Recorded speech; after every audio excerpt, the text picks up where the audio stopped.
For everyone saying that this NBA deadline was going to be slow and boring, well, you were very wrong. Let's go ahead and get into this. Now we've had a couple of days to, process the Luka Doncic and Anthony Davis trade. Let's go ahead and get into those details. The Dallas Mavericks, I just assumed it was an NBA trade. It said the Dallas Mavericks have traded for Anthony Davis, Max Christie, and a 2029 first round pick. And then I saw Luka Doncic's name on there. I was just in complete awe. I couldn't believe that they actually traded Luka Doncic. I feel like he's one of three, if not five, untouchable players in the entire league. He's five-time first team All-NBA by the age of 25, just led them to the NBA Finals last year. And they just want to say they're worried about his conditioning, but they trade for Anthony Davis? I, I don't know, man. I'm still in awe over it, but man, this is just crazy. It's not like Anthony Davis is a bum or anything, but I, I couldn't imagine trading Luka Doncic. And maybe I'm being a little biased. I mean, you can write the text right there. Um, I have literally a Luka Doncic autographed jersey that I got signed when he was in Cleveland. Um, he's my favorite player in the NBA, but man. They just pawned him off like nothing. There was no rumors, anything like that beforehand, and Lakers got a dub. I mean, they have their setup for after LeBron's retired. I mean, they have their next superstar in line, and they have the making of their next dynasty. Uh, they're in a very great position right now. So, Lakers definitely won this trade. Let's go ahead and get into more of the details, though. The Los Angeles Lakers received Luka Doncic, Maxi Kleber, and Markieff Morris. Mavericks receive Anthony Davis, Max Christie, and the Lakers 2029 first round pick. And then the Jazz somehow get involved in here. I don't know how they quite got involved unless they just, needed someone to take on some money. Jalen Hood, and the Clippers 2025 second round pick and Mavs 2025 second round pick will belong to the Utah Jazz. So just going down the list here, uh, I obviously think the Lakers won this trade. Um, Granted, everyone's question was, what are the Lakers going to do for a big man now? They solved that last night. We'll get into that later on in the video, but yeah, I think the Lakers get an A. I mean, they got their LeBron or post LeBron era situation solved now with a still win now player. It's one of LeBron's favorite players in the NBA right now. The Mavericks, I want to give them, I want to give them a fair grade. I want to give them a, I'll give them a B plus, and here's why. If they really think that they have an all like they can win it now, which they could have with Luca. And Luca's definitely the better player between him and AD. Um, but now you're putting the ball back in Kyrie Irving's hand. You have Anthony Davis. As long as you can keep him healthy, this trade's gonna look awesome. They're gonna play great the rest of the year. I know a lot of Mavs fans. They're already getting rid of their season tickets, and the Mavs have been offering $2,000 refunds for them. There's more theories on that, and maybe as more news comes out, we'll get into a whole separate video over that. Um, but I think the Mavs have the 2 year window as long as they're ready to blow the thing up here in the next couple of years. I mean, I think they're set up good. And maybe that's where that 2029 first round pick comes in. Maybe they plan to move off of Anthony Davis by then, or I don't know what the situation might be. But the Lakers aren't going to need that 2029 first round pick anymore. I think that's pretty certain. And then the Jazz they just win in this trade too because I mean they just get a young player, young first round pick. He was just picked last year in the first round. Um, they get another young player that they can try to develop. Now, a matter of where he's going to fit on this team. I'm not really sure. They kind of are heavy on guards. Um, I don't know if by the end of this video, Colin Sexton will be traded or if they'll trade some of their guards, but they're pretty guard heavy as of right now when it comes to young guards in the NBA. Overall, Lakers win the trade though, in my opinion, in the long term. And then next we get the San Antonio Spurs getting De'Aaron Fox from the Sacramento Kings in a three-team trade involving the Spurs, Kings, and Bulls. So let's go ahead and get into this breakdown right here. We knew that De'Aaron Fox was gonna want out of Sacramento after his agent Rich Paul put pressure on that organization that they should move him now before he just leaves for nothing in free agency when his contract's up in I think it's 2026. I don't think it's this summer, but it's next summer that he's due. Um, so San Antonio Spurs receive De'Aaron Fox and then Jordan McLaughlin. Sacramento Kings get, I would say, a good amount for De'Aaron Fox, I would say. They receive Zach LaVine from the Chicago Bulls, City uh, Celesco, Soloco, I think. Soloco. Spurs fans, correct me if I'm wrong on that. I know he gets moved, I think last night. Um, they get three first round picks. So they get the 2025 Charlotte first round pick, which is lottery protected. So that's useless. 2027 San Antonio Spurs first round pick, and then 2031 Minnesota first round pick, which that one I think is interesting, depending on if Anthony Edwards were to leave Minnesota at any point. Um, that pick is going to be very valuable, or it could be very valuable. And then they get three second round picks. They get the 2025 Chicago Bulls second round pick, 2028 Denver Nuggets second round pick, and then they get their own 2028 second round pick back from the Spurs. And then let's get into the Bulls. Zach Collins, Trey Jones, Kevin Herter, and their own 2025 first round pick from the Spurs. So let's go ahead and start off with the Spurs. Spurs, obviously, in my opinion, get an A from this. They move off of, um, Zach Collins, Trey Jones, both great players, but if you have a chance to get De'Aaron Fox and you don't have to give up Stephon Castle, Devin Vassell, um, I can't think of his name right now. I'm drawing a blank. Sohan. Yeah. If you don't have to move any of those guys at all, and you can get De'Aaron Fox, you do it 9 times out of 10 or 10 times out of 10. Not 9 times out of 10. You definitely do it 10 times out of 10. Um, they get an absolute win there. They have a perfect running mate with Wemby. I don't know if this means Chris Paul comes off the bench. If so, so be it. Um, Great pickup for the Spurs. And definitely am looking forward to seeing what they can do in the playoffs, whether they're in the play-in or if they can somehow manage to get their way up to the sixth seed. This trade definitely helps them out a ton. Not just this year, but moving forward as well. Um, Next, let's get into the Kings. Kings, I mean, I get where you're going with it. You got a couple of first round picks. I feel like you probably could have gotten a little bit more unless De'Aaron Fox was, I mean, and everyone thinks that he was pretty set on going to San Antonio, but I I don't know. I feel like you could have gotten more out of this. I mean, I know you want to win.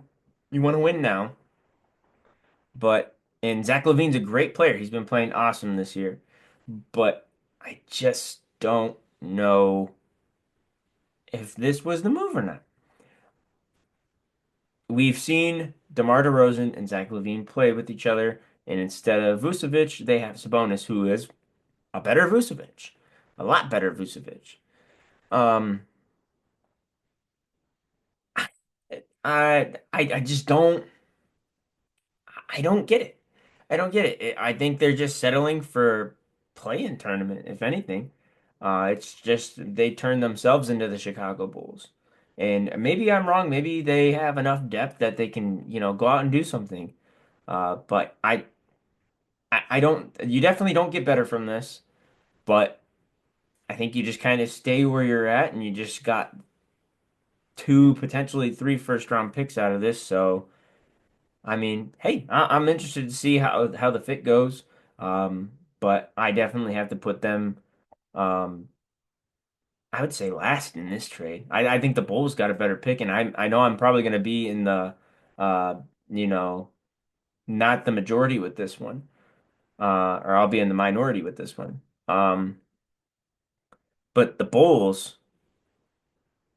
get Zach Collins, Trey Jones, Kevin Herter, and then they get their own first round pick, which they weren't going to have. So they weren't going to have their own first round pick this year.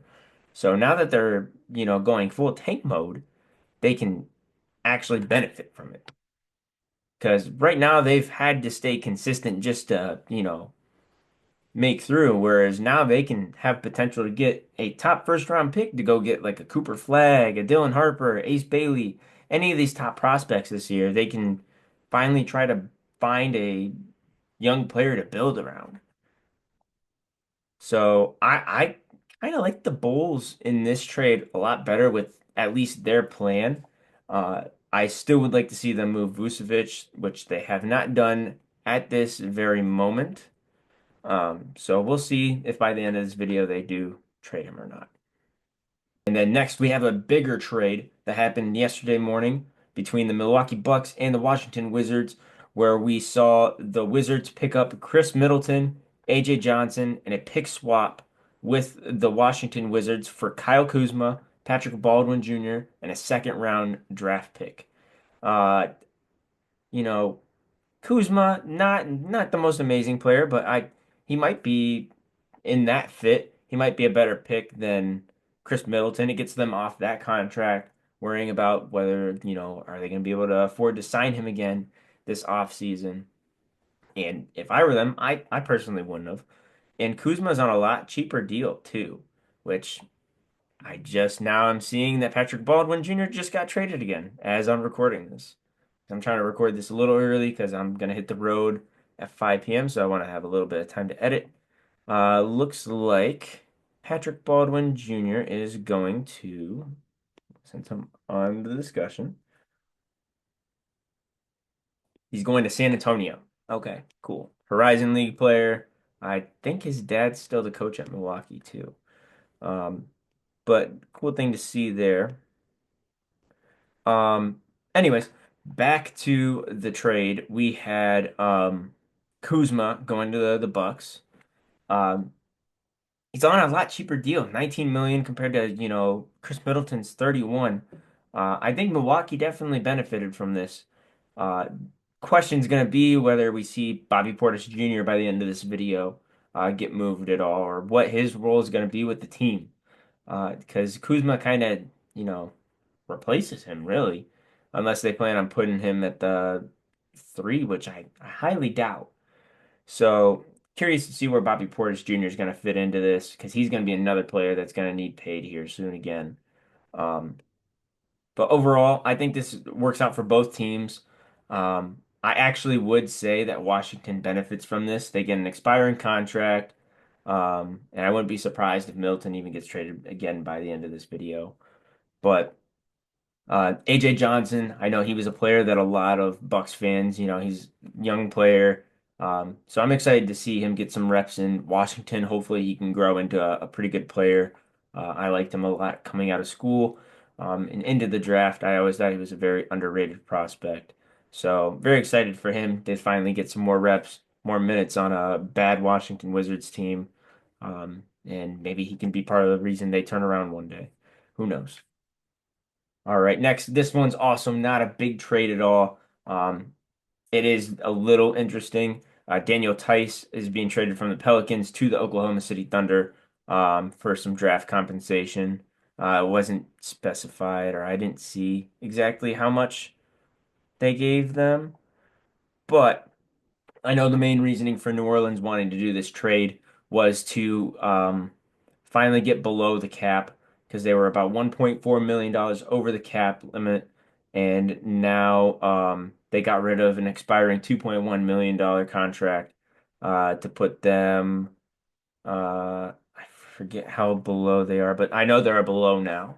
Um, you can do the math on that. I'm not doing the math right now.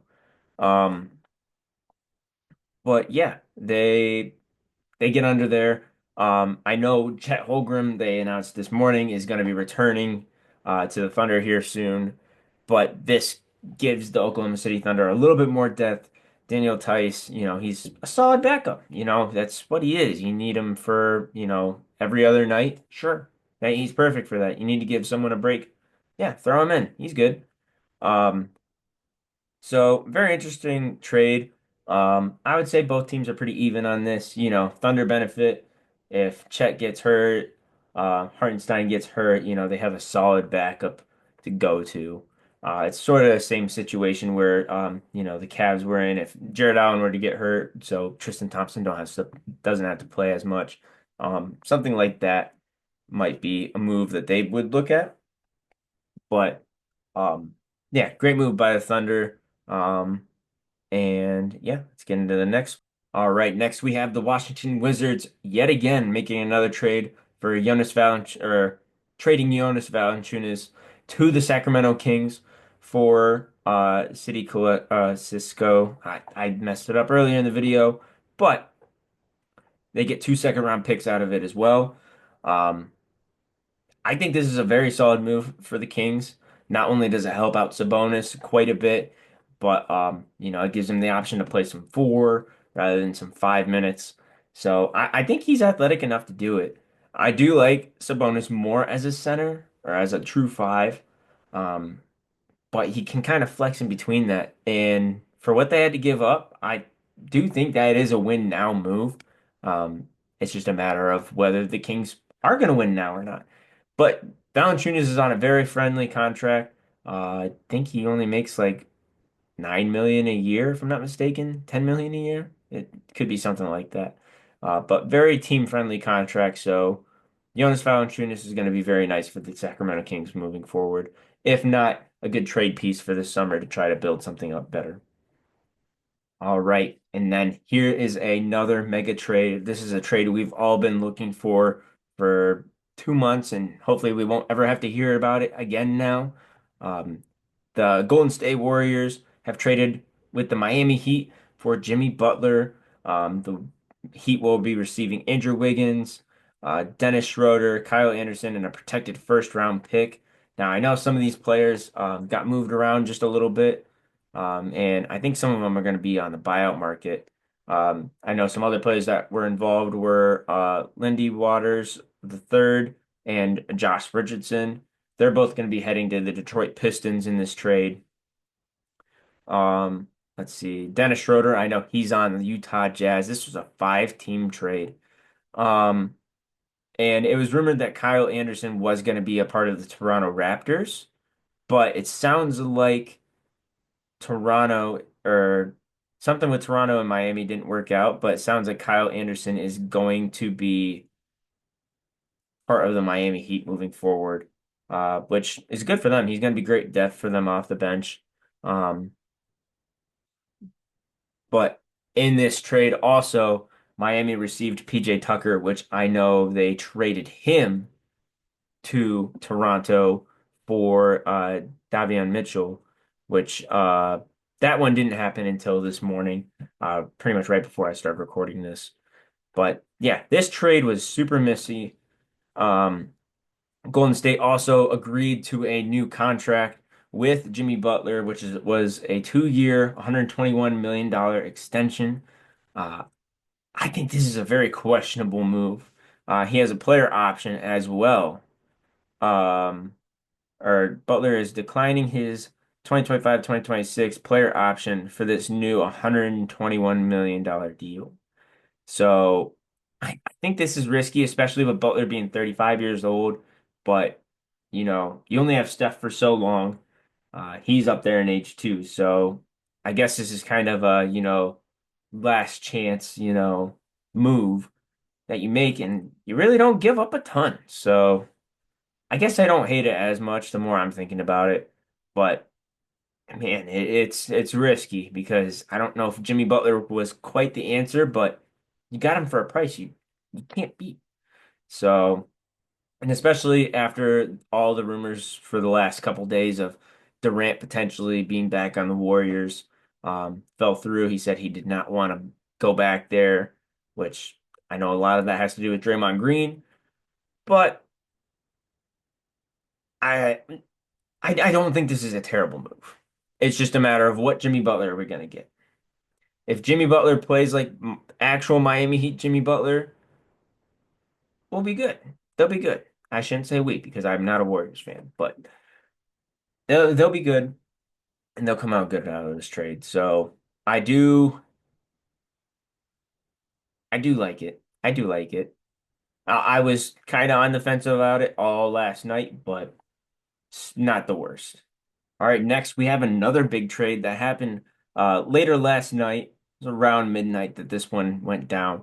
The New Orleans Pelicans finally traded Brandon Ingram. He's heading to the Toronto Raptors for Bruce Brown, Kelly Olynyk, and one first round pick, which is supposedly Indiana's first round pick for this year, and then one second round pick. Very interesting move. I wasn't quite sure on how this fit was going to be with the Raptors, but Ingram is on an expiring contract. They didn't really have to give up a ton. I mean, they gave up Indiana's first round pick and thankfully not their own. So that worked out very good for them. Pelicans, not having a great year, starting to, really tear apart that roster. So I think it's a great move by both of these teams. It makes the Raptors pretty interesting for sure this year. Um, with RJ Barrett, Scotty Barnes, it's just a matter of where you're gonna plug Brandon Ingram in at. Are you gonna move RJ Barrett to the shooting guard? That's probably what I would do. I think he's naturally more of a two anyways. So I do like this for Toronto. It's just a matter of what's the actual direction they're wanting to go with this. Are they wanting to, bring Brandon Ingram back and extend him? That's going to be my guess on why you would even do this trade in the first place. But yeah, I'm actually interested in watching a couple of the Raptors games once Ingram suits up for them. So yeah, I think it's a solid trade. I think both teams benefit from it. New Orleans moves off Brandon Ingram's expiring contract, and then Toronto gets another good player. Um, so yeah, all right.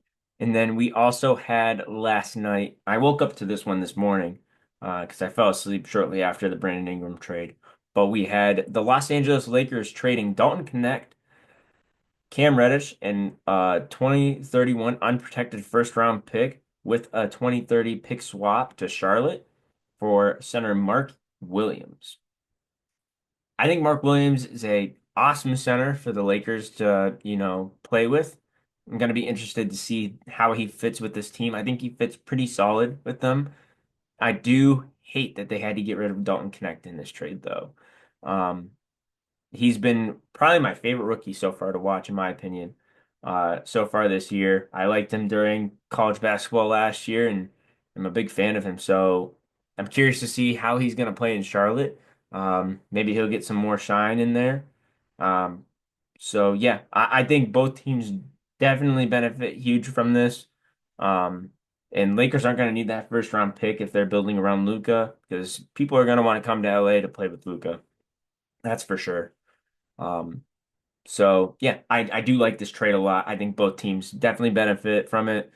Charlotte, who was wanting to move off of Mark Williams, uh, you know, kind of, publicly and kind of not. I mean, they weren't really, pushing hard for Mark Williams trades, but uh, I think this is a fair trade for them. I think if I was the Charlotte GM, I would 100% accept this.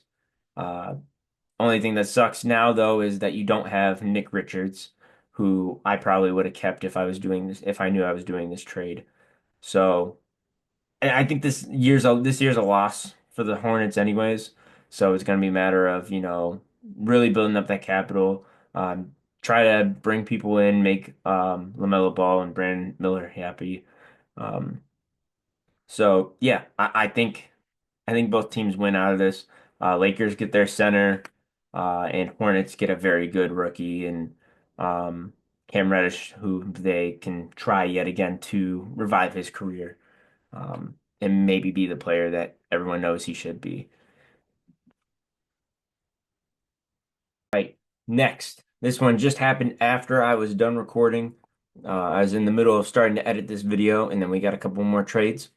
Uh, Big one starting off is going to be the Phoenix Suns finally trading Yusuf Nurkic and a 2026 first round pick to the Charlotte Hornets in exchange for Cody Martin and Miocic and a second round pick in 2026. Now, I'm wondering what pick this is in 2026 because it's not the Suns, I don't believe. I don't know if this is going to be the Cleveland one, Minnesota one, what it may be. But both Martin brothers get traded today. So both Caleb and Cody Martin both are on new teams, being Dallas and Phoenix. So they're both on the West Coast now. Um, this trade's good though, I think. Other than the fact that Phoenix didn't end up getting a big man other than Nick Richards, which I think is a good option. Don't get me wrong, but you still need a little bit more depth there. It's going to be a matter of, is Bol Bol going to be playing some more minutes at center? Uh, maybe they're in the buyout market. Who knows? But this helps free up some space. They don't end up trading Kevin Durant, which I kind of, if you're going to trade Kevin Durant, blow up the whole thing. But, they're going to have to reevaluate that after this season, see if they even make the playoffs at this point. Um, so yeah, that was one good trade right there. Hornets also get their Mark Williams replacement, so that's also nice for them already. And then next we had my Cleveland Cavaliers trading for DeAndre Hunter. Cavaliers give up Karis LeVert, George Niang, and 3 second-round picks in two swaps. So Cavs swinging for the fences. They try to upgrade at small forward. They get the wing that all of us Cav fans have been wanting for a couple years now. Coro's been nice, but we really need someone to really help us out there. And having Okoro come off the bench is going to be awesome. It has been awesome every time he's came off the bench. Helps out Struce as well. DeAndre Hunter is a great three-point shooter. Um, he's okay defensively. He can play defense, and he's going to need to coming to Cleveland. He's going to have to definitely play more defense. Uh, Sucks to see Karis LeVert go, but it's part of the business and we're in a position where we can win now and we need to win now. So the Cavs think that going after DeAndre Hunter is going to be that huge upgrade that they need. So I'm excited to see him play in a Cavs uniform. Hopefully I can even make it to their first game that he plays with them. But yeah, DeAndre Hunter, newest Cleveland Cavalier, so I'm excited to see him. I haven't heard anything from any of my buddies yet on this trade, so uh, I've seen more positives so far. I might be one of the only negatives on it. I really didn't want to mess too much with the chemistry on this team. Granted, we did need the upgrades, and I feel like Hunter's just a little bit more consistent than LeVert is at times. Um, but I loved having Levert. It was nice having just a third person be able to play some point guard. But the way Ty Jerome's been playing this year, and who also was DeAndre Hunter's teammate in college at Virginia, we didn't really need that. So I see where we're going with on this trade. So I like it a lot. Next, we had another decently big trade also involving Atlanta. Atlanta is going to be sending over Bogdanovich and 3 second-round picks for Terrence Mann and Bones Highland. So Bogdanovich is going to be heading to the Clippers. Terrence Mann, Bones Highland going to Atlanta. Atlanta's got a lot of guards in that backcourt now. So I don't know if Bones Highland's going to be a, release candidate because they got Kobe Buffkin too, who really hasn't gotten to play a ton.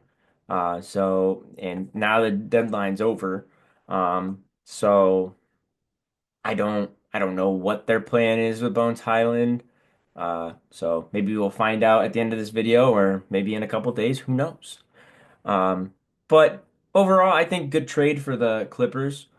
They get a veteran, even though he's been in kind of a slump this year so far. I think they paid, a good price. Terrence Mann, I think, was a little overpaid, in my opinion, but they get a little bit more veteran presence. And I don't know if I like them getting rid of the second round picks, but hey, I mean, you either win now or you don't win. So, I mean, got to give it a shot. I don't think anyone's really picking the Clippers to win the West or do much in the playoffs, but they're a team you don't want to see right now. So I'll give them that. And then we have Detroit acquiring Dennis Schroeder from the Utah Jazz. So the red hot Detroit Pistons continue to bring in some more people. Dennis Schroeder completing that jersey rainbow, just getting traded from team to team to team to team to team, is going to be suiting up for the Detroit Pistons. It doesn't sound, I haven't seen any details on what they gave up for him, but. It looks like it was pretty much for free. So he's now on his fourth team this season. Started off in Brooklyn, got traded to the Warriors, then from the Warriors to the Jazz, and now the Detroit Pistons. Next, we had the Memphis Grizzlies in a very, very confusing trade. Um, Trading Marcus Smart and a 2025 first round pick to the Washington Wizards in a multi-team trade that sends two second round picks to Memphis. So they essentially just salary dumped him. Um, I don't really know what else is in this trade. Shams hasn't really reported much on it. I don't really know their what their goal was with this really. Other than salary. I know he does have kind of a hefty salary right now. So, maybe wanting to get off of that going into the off season, I just don't understand giving a first round pick other than Washington just taking up his contract. Um, that and Memphis is going to be paying, or their pick's going to be pretty low down. So I guess I see it, but I thought Marcus Smart would be, a little closer to help you contend than not contend. So I'm not sure quite what the thought process is other than just salary dump to Washington. Okay, and then we did get some details on that Marcus Smart trade. Going back to it, looks like Marvin Bagley is going to be heading to the Grizzlies, and Johnny Davis, who is also a lottery pick for the Wizards just a few years ago, that's been kind of a bust. He is also going to be going to Memphis as well.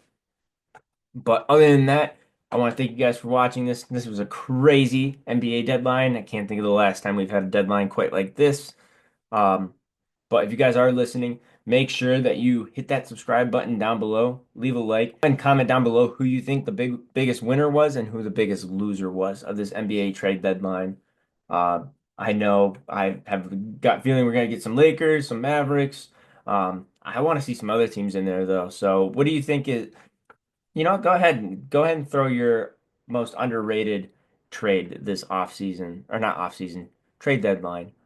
Uh, Man, this has just been a ton of trades for me today. But until then, we are going to have the Super Bowl podcast released tomorrow morning. So be on the lookout for that. Me and Dylan pre-recorded it before he went on his vacation, which, by the way, Dylan, if you are watching this, I want to congratulate you and Gabby on your engagement. Your guys' pictures turned out beautiful. Love you both and can't wait to party with you guys when you guys get back. And then also back on topic. Um, we are going to be releasing a Super Bowl trivia video. Me and Caitlin are going to record that once we get to the hotel tonight, and I'll get that all edited up and have it posted for Sunday morning. But other than that, stay tuned, guys, and let's have a good Super Bowl. Peace.